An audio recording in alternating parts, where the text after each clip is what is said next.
السلام عليكم. واحد متتبعه طلبتني نبارطاجي معكم الفلفله حلوه مرقده. فلقيت هذه في السوق وشريتها زويونه صغيره. صافي كتاخذوا الفلفله ديالكم وكتغسلوها مزيان وكتنشفوها، كتخليوها تستقطر مزيان من الماء، ومن الافضل انها تنشف ما يبقاش فيها الماء تماما. من بعد ما تاكدوا انها نشفت كتحيدوا لها ديك النواره، ديك البلاصه الخضراء، وكتحيدوا ليها الزريعه من الداخل، كتخويوها بحال هذا الشكل هذا.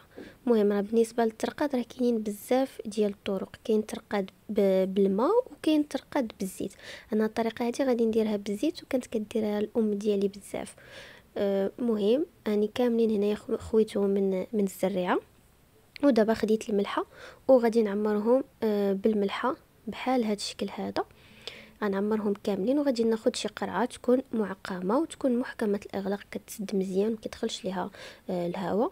وكندير فيها الثومه وهذوك اوراق الران، تقدروا ديروا هذاك ازير، المهم اي اعشاب.